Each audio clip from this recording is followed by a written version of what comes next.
Bapak Ibu di rumah, pagi ini kita akan membawa korban syukur kita yang terbaik. Mari kita siapkan hati kita, kita adalah orang-orang yang diberkati Tuhan. Sama-sama kita menyanyikan lagu ini dengan iman kita.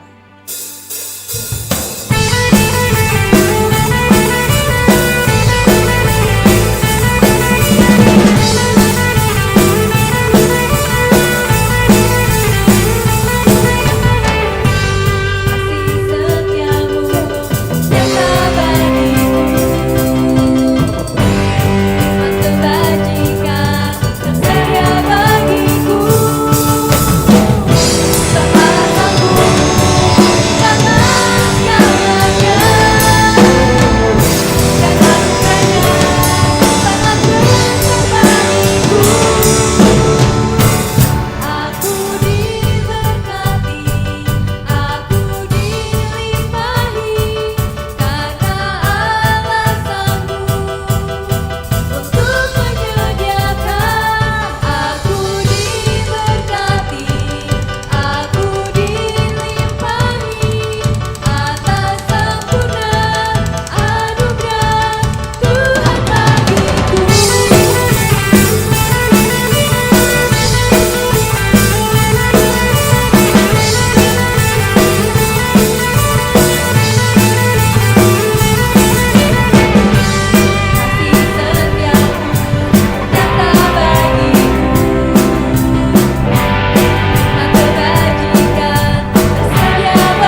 disembah, layak diagungkan, layak ditinggikan.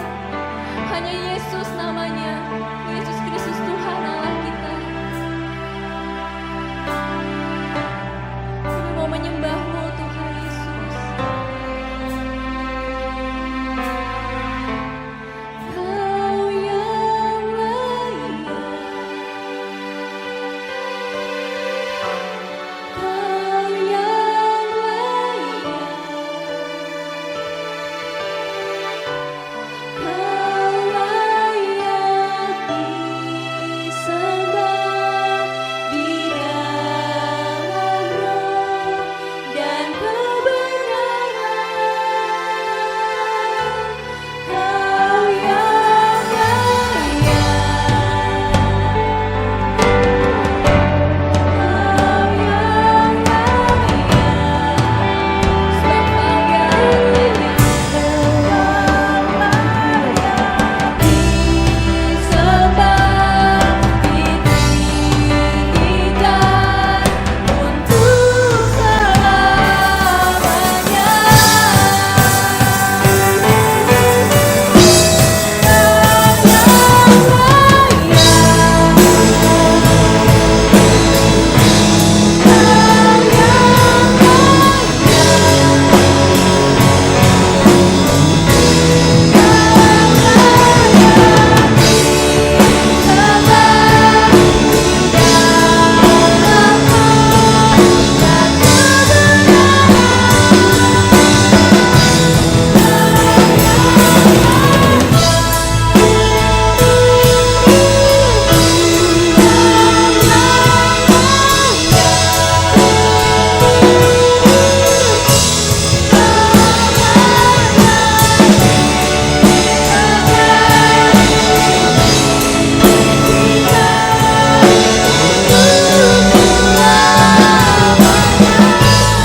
Jadi Kau yang layak,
Shalom semuanya. Waktu berjalan begitu cepat. Dengan tidak terasa, tanggal 4 September tahun 2020, keluarga besar GBI Jalan Jenderal Gatot Subroto berumur 32 tahun. Dimulai dengan satu gereja di Gedung Karsa Pemuda Senayan, Jakarta, yang berjumlah sekitar 400 orang. Sekarang berkembang menjadi 1.200 gereja di dalam dan di luar negeri. Dengan jumlah jemaat lebih dari 300.000 orang, dengan sekitar 9.500 kul. DNA gereja kita adalah restorasi Pondok Daud. Saya ingat ada dua hamba Tuhan yang menubuatkan saya menjadi alat Tuhan untuk merestorasi Pondok Daud, yaitu Pendeta Scheng dari Belanda dan Om Damaris yang merupakan penginjil sepenuh waktu pertama di Indonesia. Mereka saat ini sudah bersama dengan Bapa di sorga.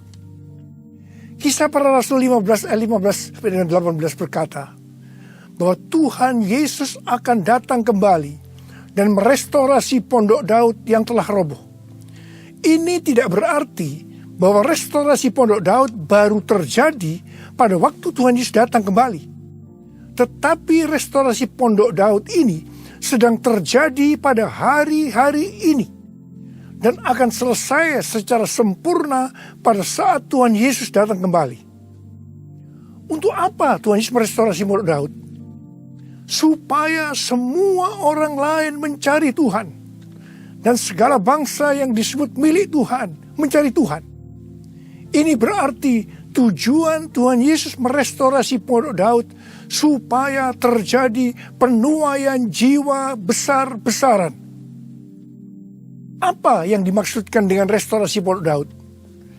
Dalam 25 tahun yang pertama, sejak tahun 1988, pengertiannya adalah doa, pujian, penyembahan bersama-sama dalam unity siang dan malam. Dalam 25 tahun yang kedua, pengertiannya adalah prajurit-prajurit Tuhan yang gagah perkasa, yang mempunyai gaya hidup berdoa, memuji dan menyembah Tuhan dalam unity siang dan malam, dan melakukan kehendak Tuhan pada zaman ini. Jadi, hari-hari ini, di tengah pandemi COVID-19, yang sedang direstorasi adalah kita-kita, yaitu saudara dan saya, supaya menjadi prajurit-prajurit Tuhan yang gagah perkasa, yang artinya menjadi pemenang. Untuk menjadi pemenang, maka yang pertama, gaya hidup kita adalah berdoa, memuji dan menyembah Tuhan dalam unity siang dan malam. Artinya, kita harus hidup intim dengan Tuhan. Kita sekarang sedang direstorasi untuk menjadi lebih intim dengan Tuhan. Untuk menjadi pemenang, maka yang kedua, kita harus melakukan kehendak Tuhan pada zaman now. Dan kita sekarang sedang direstorasi untuk bisa melakukan kehendak Tuhan pada zaman now. Sesuai dengan pesan Tuhan Yesus kepada 7 sidang jemaat dalam kitab Wahyu pasal 2 dan pasal 3. Yang berarti ini juga pesan buat kita semua, bahwa hanya pemenang yang masuk sorga. Pada waktu Tuhan Yesus merestorasi saya di tengah-tengah pandemi COVID-19 ini, untuk menjadi lebih intim dengan Tuhan, untuk lebih mengerti kehendak Tuhan pada zaman now, itu sangat menyakitkan. Saya diproses, saya dibersihkan, saya dimurnikan, saya harus diam di rumah, berdiam diri sampai dengan hari ini. Tuhan berbicara kepada saya melalui Yesaya 26 ayat 20 dan 21 yang berkata, "Mari bangsaku, masuklah ke dalam kamarmu, tutuplah pintumu sesudah engkau masuk, bersembunyilah barang sesaat lamanya, sampai amarah itu berlalu. Sebab sesungguhnya Tuhan mau keluar dari tempatnya untuk menghukum penduduk bumi karena kesalahannya, dan bumi tidak lagi menyembunyikan darah yang tertumpah di atasnya, tidak lagi menutupi orang-orang yang mati terbunuh di sana." Sampai hari ini, terus terang saya masih merasakan amarah Tuhan belum berlalu. Saya tidak tahu sampai berapa lama kita disuruh bersembunyi barang sesaat lamanya. Pasti ada maksud Tuhan menyuruh kita bersembunyi barang sesaat lamanya. Kalau kita melihat tokoh-tokoh dalam Alkitab, mereka harus bersembunyi atau disembunyikan Tuhan barang sesaat lamanya sebelum melakukan pekerjaan besar. Seperti Nuh dan keluarga, disuruh bersembunyi oleh Tuhan dalam bahtera selama 1 tahun, sampai akhirnya Nuh bangkit menjadi bapa atas semua bangsa. Yakub disuruh bersembunyi oleh Tuhan di rumah Laban pamannya ketika harus lari dari Esau. Tetapi 20 tahun kemudian, Yakub bangkit dengan keluarga yang baru, kekayaan baru, identitas baru. Dia menjadi Israel, yaitu nama baru untuk umat pilihan Tuhan. Yusuf disembunyikan oleh Tuhan dari usia 17 sampai 30 tahun. Perbudakan dan penjara yang dia jalani menjadi sekolah di mana Tuhan mempersiapkan Yusuf menjadi orang kedua di Mesir setelah Firaun. Musa disembunyikan Tuhan di padang gurun selama 40 tahun. Dan akhirnya Musa tampil untuk membebaskan bangsa Israel dari Mesir. Daud disembunyikan Tuhan selama 15 tahun setelah dia diurapi menjadi raja Israel. Ketika Daud akhirnya naik takhta, dia telah menjadi orang yang berkenan di hati Tuhan. Elia disuruh bersembunyi oleh Tuhan di tepi sungai Kerit. Setelah itu dia sendirian menghadapi seluruh Nabi Baal di Gunung Karmel. Yunus disembunyikan Tuhan dalam perut ikan selama 3 hari 3 malam. Setelah itu dia ke Niniwe berkhotbah dalam kebangunan rohani terbesar dalam sejarah. Murid-murid Tuhan Yesus disuruh bersembunyi oleh Tuhan di kamar loteng Yerusalem selama 10 hari. Sampai Roh Kudus dicurahkan secara luar biasa. Mereka dipakai untuk melakukan amanat agung. Penuaian jiwa besar-besaran terjadi. Paulus disembunyikan oleh Tuhan di tanah Arab dan di Damsyik selama 3 tahun. Ketika dia kembali, dia dipakai Tuhan secara luar biasa dan menjungkir balikkan dunia. Paulus juga disembunyikan Tuhan di dalam penjara Romawi. Ketika dibebaskan, Paulus sudah menyelesaikan surat penggembalaan Efesus, Filipi, Kolose, dan Filemon. Rasul Yohanes disembunyikan Tuhan di Pulau Patmos, di mana kitab Wahyu, kitab nubuatan terbesar sepanjang masa, dituliskan, dan sekarang itu diberikan kepada kita. Akhirnya, yang paling luar biasa, Allah menyembunyikan Tuhan Yesus. Dia tinggal di dalam rahim bumi selama 3 hari. Dan pada hari ketiga, Tuhan Yesus bangkit dan membawa keselamatan bagi seluruh umat manusia. Saya percaya, setelah kita, yaitu saudara dan saya, taat waktu disuruh bersembunyi barang sesaat lamanya, meskipun kita akan mengalami hal-hal yang tidak enak, kebosanan, perasaan takut, khawatir, putus asa. Tetapi pasti setelah itu ada berkat, kuasa, pengurapan double portion yang Tuhan Yesus sediakan. Haleluya! Ke depan ini, Tuhan akan memakai setiap kita sesuai dengan rencananya. Untuk itu, Tuhan menyembunyikan kita barang sesaat lamanya.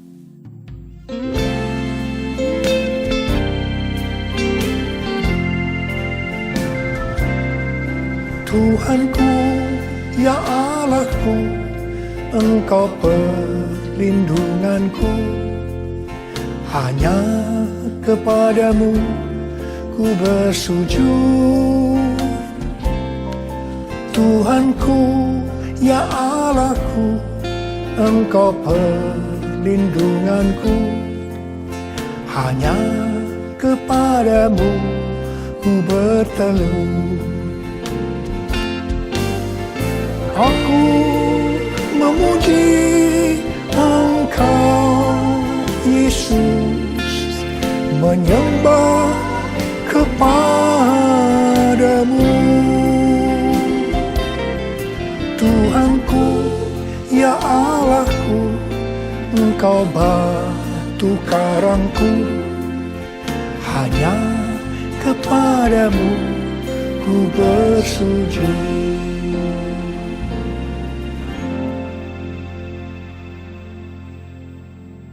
Tadi dikatakan, untuk menjadi pemenang, maka ada 2 hal yang harus dilakukan.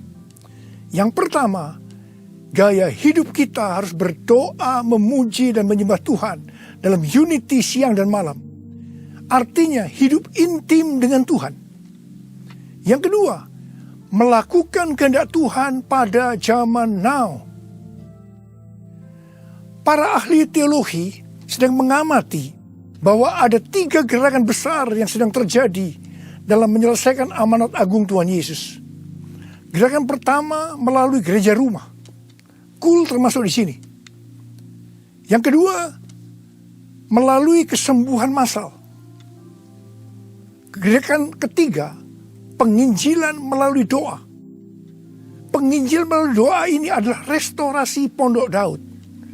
Ketiga hal ini sedang kita lakukan hari-hari ini.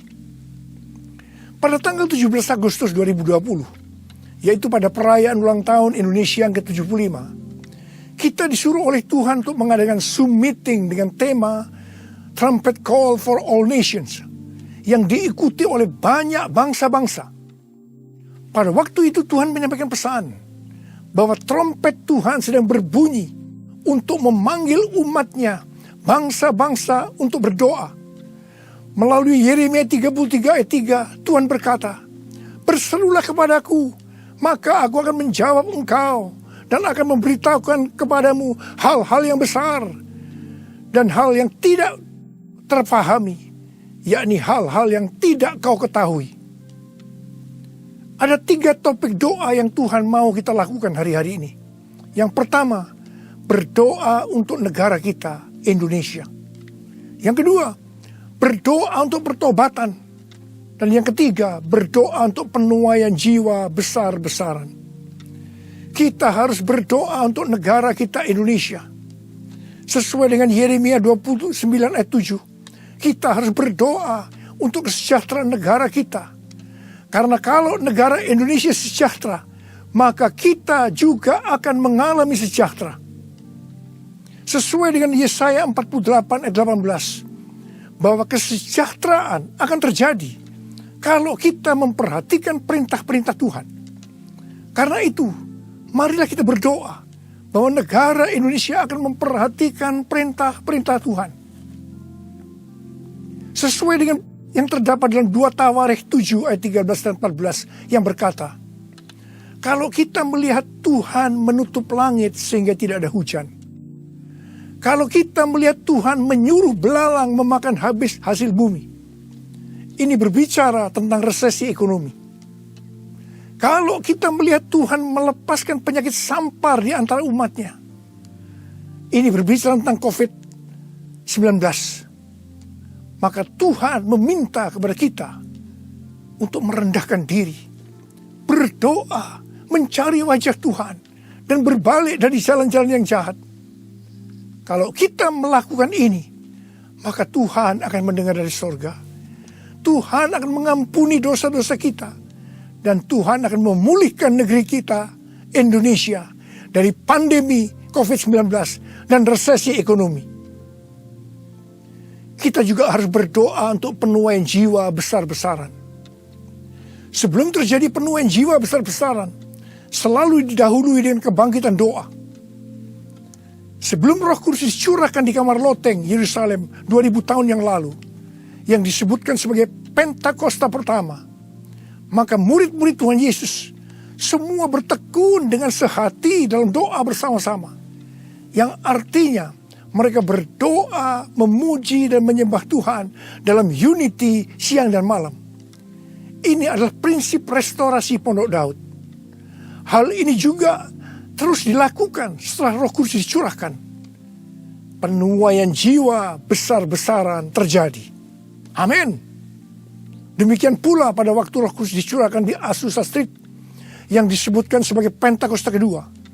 William Seymour yang memimpin doa. Semua bertekun dengan sehati dalam doa bersama-sama. Dan penuaian jiwa besar-besaran juga terjadi. Tahun 2013, Tuhan berbicara kepada saya bahwa pencurahan Roh Kudus yang terjadi di zaman now disebutkan sebagai Pentakosta yang ketiga. Sejak saat itu, saya terus berdoa untuk kebangkitan doa di Indonesia. Karena pencurahan yang dahsyat dari Roh Kudus di era Pentakosta ketiga akan terjadi setelah terjadinya kebangkitan doa. Tahun 2020, ketika terjadi pandemi COVID-19 yang luar biasa terjadi juga kebangkitan doa antar denominasi di Indonesia. Menurut bilangan Research Center, 83,8% gereja-gereja di Indonesia ikut dalam kegerakan doa ini. Haleluya! Selain itu, pada tanggal 8 Juli sampai dengan 17 Agustus 2020, ada acara doa pujian penyembahan 24 jam sehari, 7 hari seminggu, selama 40 hari. Dan dilakukan pergantian tugas setiap 2 jam. Acara ini diikuti oleh gereja-gereja antar denominasi di seluruh Indonesia. Dan ini belum pernah terjadi sebelumnya. Bagi saya, semua ini merupakan tanda bahwa pencurahan Roh Kudus yang dahsyat dari Pentakosta ketiga akan terjadi. Kalau kita melihat Pentakosta pertama, demikian juga dengan Pentakosta kedua, itu selalu dimulai dengan doa, pujian, dan penyembahan siang dan malam, yang berarti ini adalah penggenapan restorasi Pondok Daud. Hal ini juga terjadi pada Pentakosta ketiga. Kita mungkin tidak sadar bahwa selama 32 tahun Tuhan memberikan DNA restorasi Pondok Daud kepada kita. Yang ternyata restorasi Pondok Daud itu untuk mempersiapkan Pentakosta yang ketiga. Kita harus berdoa agar kebangkitan doa, pujian, dan penyembahan terus berlanjut.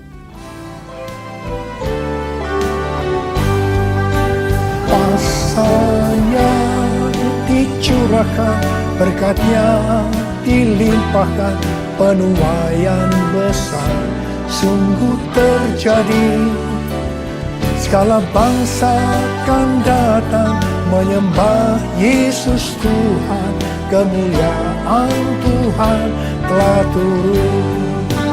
Kuasanya dicurahkan, berkatnya dilimpahkan, penuaian besar sungguh terjadi.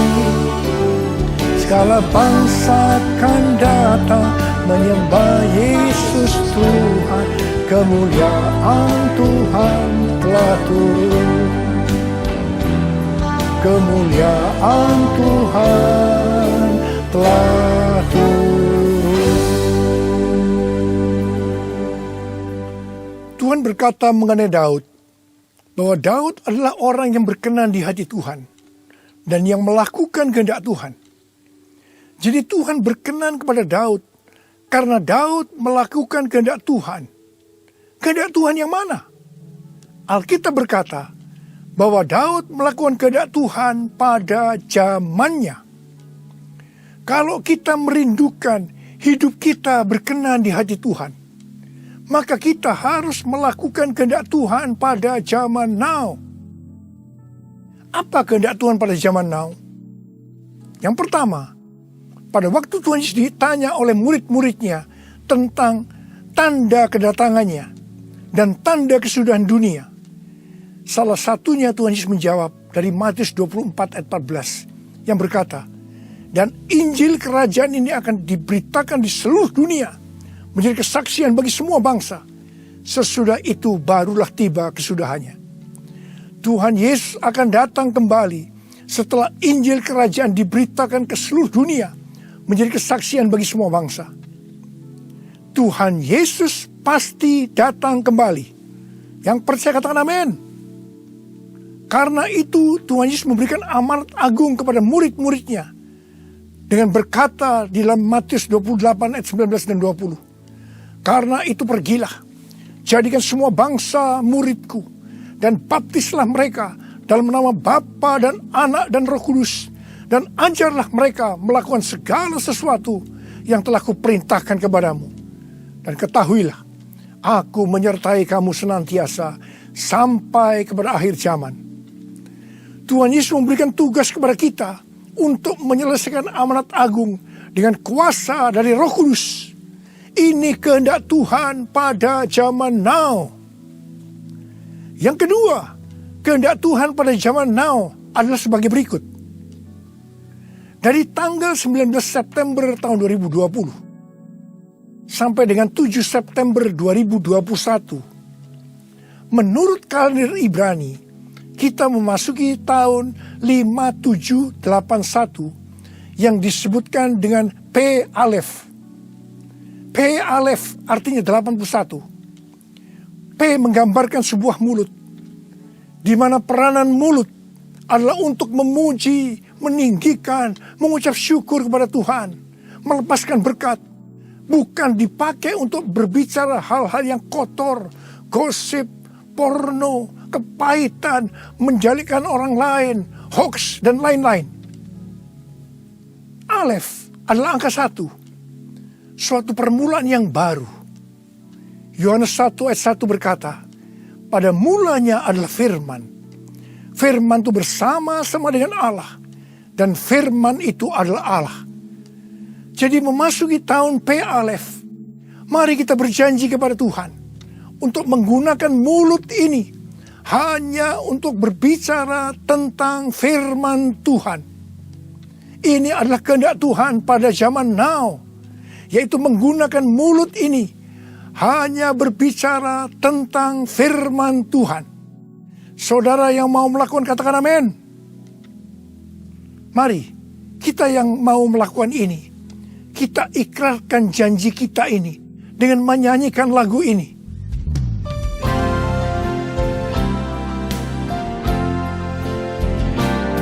Mulutku penuh dengan pujian kepadamu ya Yesus Tuhan. Sepanjang hari ku beri penghormatan kepadamu ya Allahku.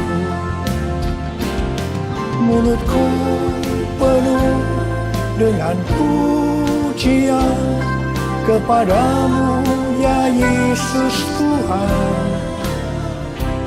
Sepanjang hari ku beri penghormatan kepadamu ya Allahku. Kepadamu ya Allahku. Uriala basyara bara bara bara bara. Uriala bara bara bara bara bara bara bara bara. Uriala bara bara bara bara bara bara bara bara. Oh Yesus, saya mau berdoa buat saudara.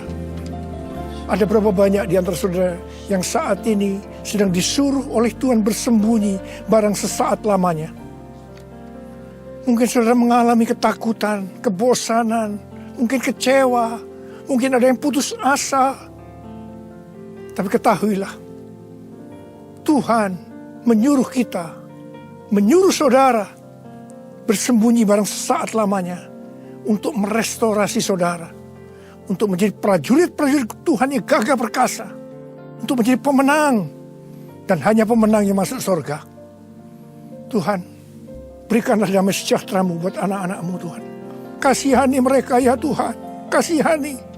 Sudah lama Tuhan mereka sedang menunggu-nunggu ini. Terima damai sejahtera Tuhan, terima kesembuhan, terima mujizat Tuhan. Oh ralaba shikaralaba laba. Tuhan terima kasih. Ya Tuhan terima kasih. Tuhan terima kasih. Tuhan terima kasih. Terima kasih Tuhan. Terima kasih. Dalam nama Yesus. Amin. Mari kita akan masuk ke dalam perjamuan kudus. Kita akan mengingat ayat ini. Sebab setiap kali kamu makan roti ini dan minum cawan ini, kamu memberitakan kematian Tuhan sampai Ia datang. Perjamuan kudus adalah perjamuan Tuhan Yesus sendiri. Setiap kali kita masuk dalam perjamuan kudus, Tuhan Yesus selalu berkata, biarlah ini menjadi peringatan akan daku. Karena itu mari, arahkan hati saudara kepada kebaikan Tuhan. Kita akan mengingat kebaikan Tuhan. Mari tundukkan kepala. Tuhan, siapakah kami sebelum kami mengenal Engkau? Kami semua orang berdosa.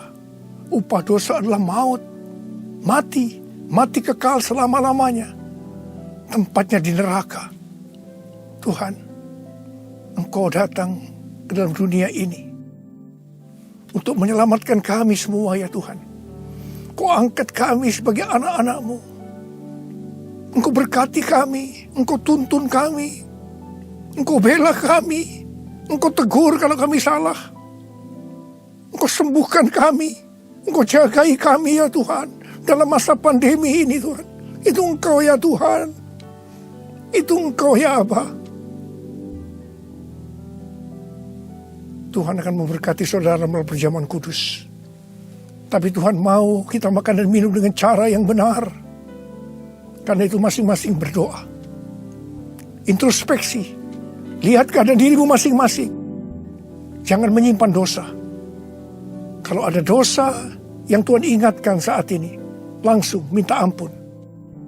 Ampuni saya Tuhan. Ampuni saya Tuhan. Ampuni kami Tuhan. Ampuni, ampuni, ampuni. Minta ampun. Minta ampun. Tuhan, anak-anak-Mu sedang meminta ampun kepadamu. Kasihani mereka Tuhan. Ampuni mereka Tuhan. Ampuni, ampuni. Ya Bapa, ya Bapa. Ya Bapa, ya Bapa. Bapa, terima kasih. Kami akan masuk dalam perjamuan kudus dengan hati yang penuh ucapan syukur. Dalam nama Yesus kami berdoa. Amin. Mari, angkat roti di tangan kanan saudara tinggi-tinggi. Sebab apa yang telah kuteruskan kepadamu telah aku terima dari Tuhan. Yaitu bahwa Tuhan Yesus pada malam waktu ia diserahkan mengambil roti. Dan sesudah itu yang mengucap syukur atasnya. Ia memecah-mecahkannya dan berkata, inilah tubuhku yang diserahkan bagi kamu. Perbuatlah ini menjadi peringatan akan aku. Sudah dikasih Tuhan. Bukankah roti yang kita pecah-pecahkan ini adalah persekutuan kita dengan tubuh Kristus? Mari kita makan dalam nama Yesus.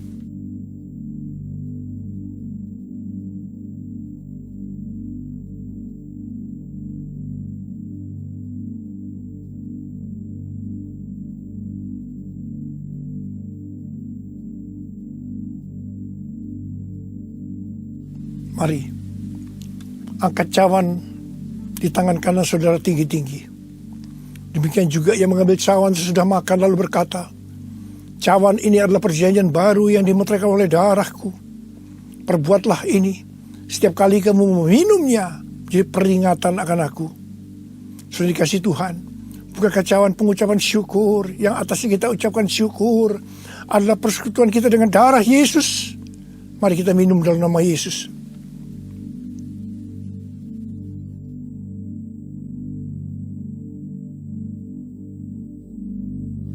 Mari, angkat tangan saudara.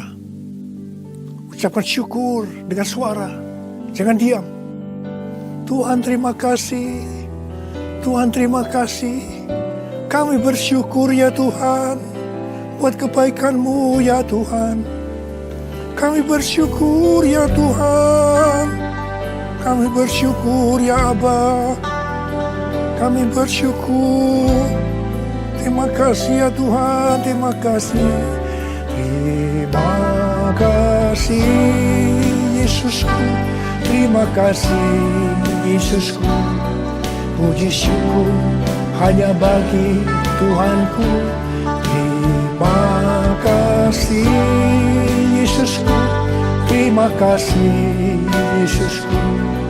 Puji syukur hanya bagi Tuhanku.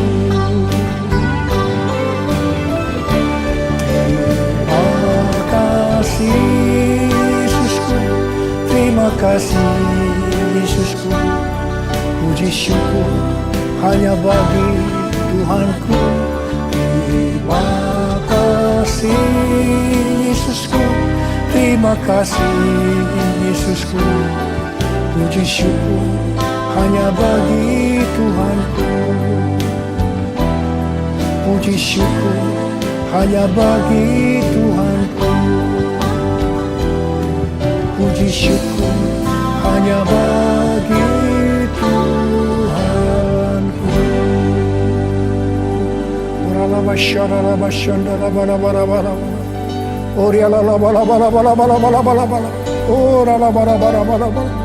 Oh Jesus, Jesus, Jesus, Jesus, Jesus. Tuhan Yesus, Tuhan Yesus, Tuhan Yesus. Angkat tangan saudara. terimalah berkat Tuhan.